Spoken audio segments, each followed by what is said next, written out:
નમસ્કાર વિદ્યાર્થી મિત્રો, વિષય હિન્દી ધોરણ 8 આપણે આગળના વિડીયોમાં પાઠ 2 પૂર્ણ કર્યો તો હવે આવે છે એનો અભ્યાસનો પ્રશ્ન પહેલો प्रश्न के उत्तर लिखिए। पहलो प्रश्न, हामिद ने चिमटा ही क्यों खरीदा? एनो उत्तर જોઈએ। हामिद को लोहे की दुकान पर चिमटा देखकर ख्याल आया कि दादी के पास चिमटा नहीं है। तवे से रोटियां उतारते समय उसकी उंगलियां जल जाती है। चिमटा ले जाने पर वे जरूर प्रसन्न होगी। चिमटा होने पर उसकी उंगलियां नहीं जलेगी और घर में काम की चीज भी हो जाएगी। खिलौने और मिठाइयाँ खरीदने में तो पैसों की बर्बादी ही है। ऐसा सोचकर हामिद ने और कोई चीज न खरीदकर चिमटा ही खरीदा। बीजो प्रश्न, चिमटा खरीदने के लिए हामिद ने कौन से कारण बताया है? उत्तर, हामिद ने बड़े गर्व के साथ अपने साथियों को बताया कि चिमटा सबसे बड़ा खिलौना है। इसे कंधे पर रखे तो यह बंदूक हो जाएगा, हाथ में लेने पर फकीरों का चिमटा हो जाएगा। चिमटे से मंजीरे का काम भी लिया जा सकता है। यदि वह एक चिमटा जमा दे तो सभी के खिलौनों की जान निकल जाए। उसका चिमटा तो बहादुर शेर है, वह आग पानी में, आंधी तूफान में बराबर डटा रहेगा।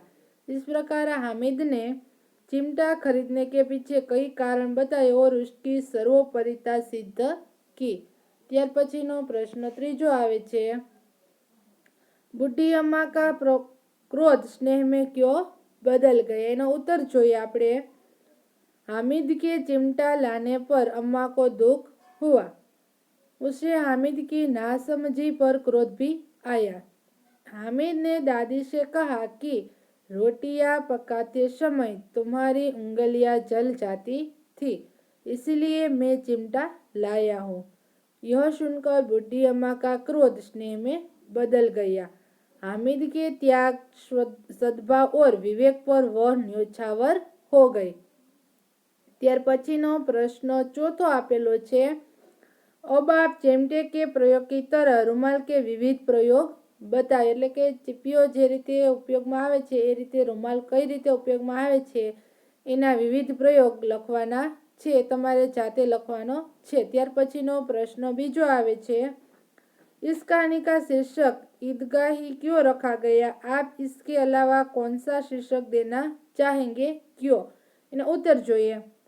ईद की नमाज पढ़ने के लिए गांव के लोग ईदगाह जाने की तैयारी करते हैं। ईदगाह जाने का सबसे अधिक उत्साह लड़कों में है। हामिद उन्हीं में से एक है। ईदगाह में नमाजियों का भातृभाव देखते ही बनता है। नमाज के बाद लड़के ईदगाह के मेले में जाते हैं। मेले में बालकों की विविध मनोवृत्तियों के दर्शन होते हैं। कहानी के मुख्य पात्र हामिद के चरित्र की अनेक विशेषताएं ईदगाह के मेले में ही प्रकट होती है।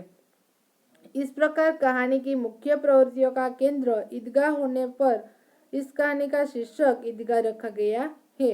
ईदगाह के अलावा मैं कहानी के ये अन्य शीर्षक देना चाहूँगा। पहलू छे हामिद ईदगाह के मेले में, बीजू हामिद और उसका चिमटा आदि कहानी का उद्देश्य और आदर्श इन शिक्षकों से जुड़ा हुआ है। ત્યાર પછીનો પ્રશ્ન આવે છે,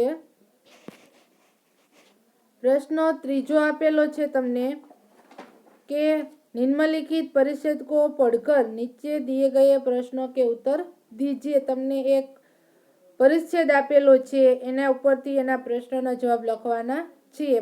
પરિચ્છેદ જોઈએ આપણે।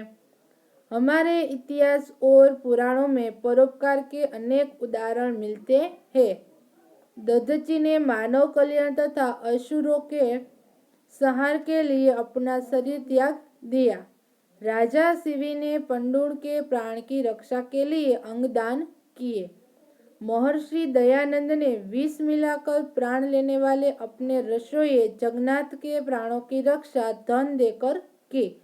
वर्तमान में भी अनेक सामाजिक संस्थाएं परोपकार के लिए अपना धन और समय भारतीय समाज को दे रही है। भारतीय समाज में युगों से परोपकार की सुरसती प्रवाहित होती आई है। यहाँ ऋषि मुनियों ने यही सीख दी है कि निराश्रितों को आश्रय दो, दीन दुखियों और वृद्धों की शारीरिक और आर्थिक मदद करो, भूखों को भोजन करवाओ, विद्वान हो तो विद्या का प्रचार कर समाज का उद्धार करो। यहाँ सदा सबकी भलाई में ही अपनी भलाई मानी जाती रही है। संसार के सभी धर्मों का मूल परोपकार है। किसी भी संत महात्मा ने इसके बिना मनुष्य जीवन को सार्थक नहीं माना। लोग परोपकार के लिए ही औषधालय, गौशालाएं और धर्मशालाएं बनवाते हैं। सभी अपनी सामर्थ्य और शक्ति के अनुसार परोपकार करते रहे तो समाज एवं देश की उन्नति होती रहेगी तथा वसुधैव कुटुंबक की भावना फैलेगी। હવે પ્રશ્ન આપેલ છે, ऐतिहासिक ग्रंथों में परोपकार के कौन कौन से उदाहरण मिलते हैं? तो एनो जवाब જોઈએ આપણે, उत्तर જોઈએ એનો।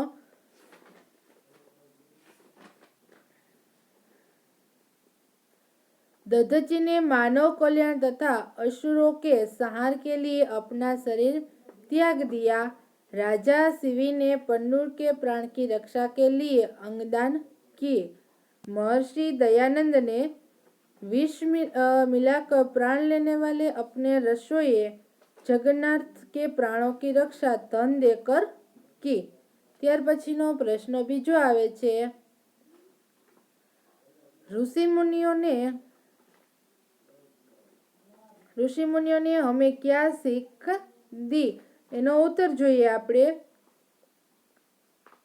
यहाँ ऋषि मुनियों ने यह सीख दी है कि निराश्रितों को आश्रय दो, दीन दुखिया और वृद्धों की शारीरिक और आर्थिक मदद करो, भूखों को भोजन करवाओ, विद्वान हो तो विद्या का प्रचार कर समाज का उद्धार करो। तीजो प्रश्न, देश एवं समाज की उन्नति किस प्रकार होगी? उत्तर જોઈએ, सभी अपनी सामर्थ्य और शक्ति के अनुसार परोपकार करते रहेंगे तो समाज एवं देश की उन्नति होती रहेगी तथा वसुधैव कुटुंबक की भावना फैलेगी। चौथो प्रश्न, विलोम शब्द लिखिए, आश्रित अने अवनीत। तो आश्रित नो विलोम शब्द अनाश्रित थशे अने अवनीत नो उन्नति थशे। चौथो प्रश्न पांचमो प्रश्न, परिच्छेद के आधार पर अपने साथियों से पूछने के लिए 3 प्रश्न बनाए, એટલે કે તમારા મિત્રને પૂછવા માટે આ પરિચ્છેદમાંથી 3 પ્રશ્ન બનાવવાના છે, તમારે જાતે જ લખવાના છે। छठो प्रश्न, इस परिच्छेद को उचित शीर्षक दीजिए।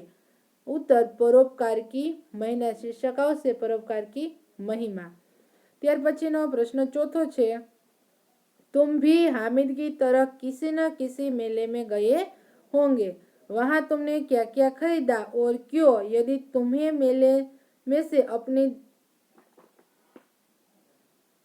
क्या क्या खरीदा और क्यों, એટલે કે જો તમે મેળામાં ગયા હોય હશો અને તમે શું ખરીદ્યું એ તમારે લખવાનો છે। તો ચોથો પ્રશ્ન તમારે જાતે લખવાનો છે। પ્રશ્ન પાંચમો, यदि तुम्हें मेले में से अपनी दादी के लिए कुछ खरीदना हो तो क्या खरीदोगे और क्यों? पांचमो प्रश्न आपेलो छे कि जो तमारे तमारा दादी माटे मेळामांथी खरीदवानुं थाय तो तमे एना माटे शुं खरीदशो? ए प्रश्न पण तमारे जाते लखवानो छे। हवे आवे छे एनुं स्वाध्याय, ए आपणे आगळना विडियोमां जोशुं। Thank you.